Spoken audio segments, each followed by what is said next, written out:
Protest, protest, protest. Over a year of protests, especially from young people who seem to be so earnest and to be so dedicated. But is that really the case? Let's hear an interesting angle and then let's share some thoughts together. Listen in. Greater problem. When you look at the protests and encampments in US campuses, in European campuses, they chant Free Palestine. From the river to the sea, Palestine will be free. Where is Israel? Where is Palestine? Which river and which sea? They have no idea. They have absolutely no idea, the vast majority of them. I forgot the river's name, but the sea is the Red Sea. No, I got this from someone else. Oh, somebody gave it to you. Yeah. Do you know what it means? No. Why are they chanting Free Palestine? Because it is now the so-called current thing. When you are part of a cult, you need to follow what is the practices of the cult. Just like we had the climate cult. The climate and the environmental problems, they are real. The climate cult was just about being a cult, and we saw that. Greta Thunberg, the day after October 7, came out as a full-fledged jihadist, calling for massacre of Jews from the river to the sea. Previously, you had the COVID cult. COVID was a real pandemic, but you have the COVID cult. You have to put 5 masks and 7 jabs, otherwise you're an uneducated, illiterate person. It was a cult, and they were the same people. The same people that had the COVID cult, they had the climate cult, they transitioned to the new thing, which is the Palestine cult. They don't know about Palestine, they don't know about Israel, they don't know about the war, about the history of the people, but they feel good about themselves. And in every Western country, you have the local politicians who are promoting that. They're making a career for themselves out of that.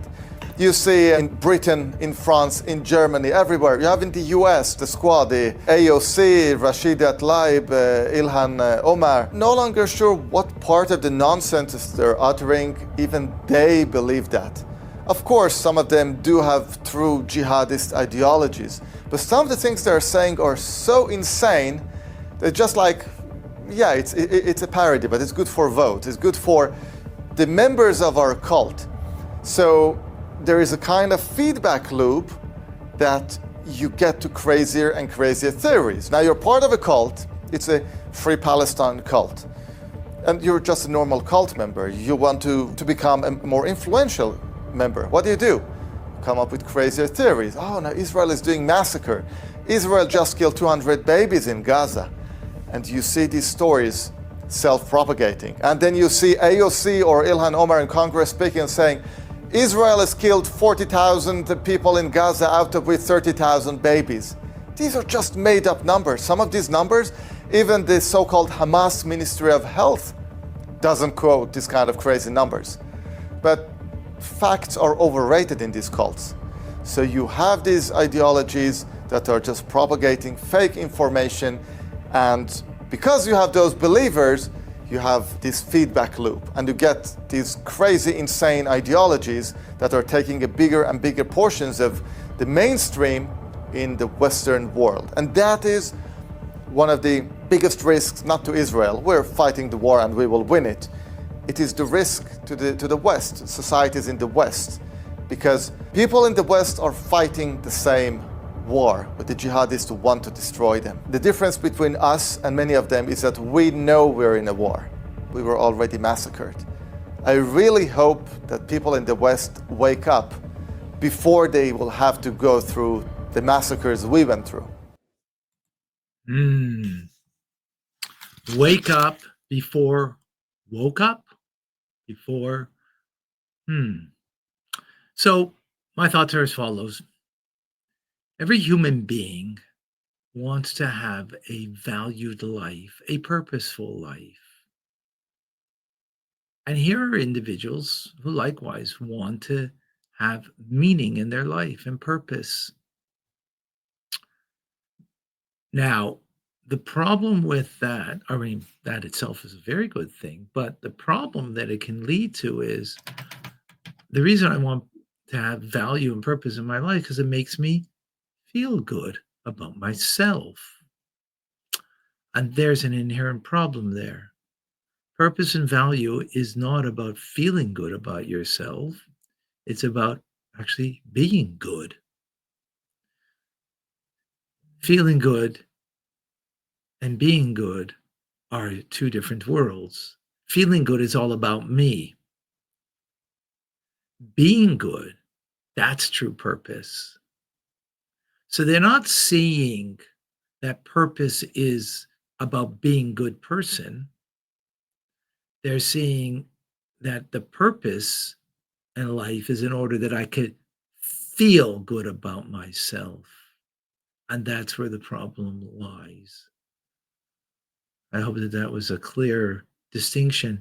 It's not so obvious, that distinction.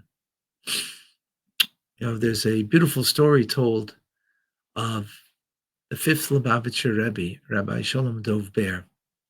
He was in a museum viewing a picture of a battle, and he was looking very intently at the picture. And his person who was there helping him, his attendant, said to him, Rebbe, you look very intent at the picture. What is it that you're looking at? He said, I want to see the difference between self-sacrifice for a cause and then fighting for a cause that is just foolish. In other words, when you fight for a cause, it could be that you sacrifice your life for a cause, as I believe the Israeli soldiers are doing when they're fighting to defend their loved ones in Israel. Then you can have, Hamas and what some people would call them freedom fighters, but they're terrorists. And they're also fighting. Both are fighting on both sides. Says the difference between one and the other is worlds apart. One is driven by a higher purpose, and one is driven by a delusion of just self-fulfillment of one's animal instinct. So the difference is worlds apart, but the discernment could be a hairbreadth.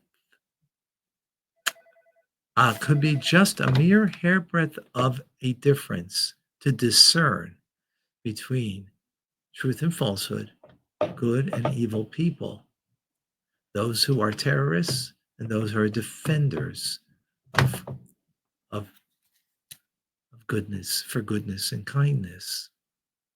And that's what's happening over here.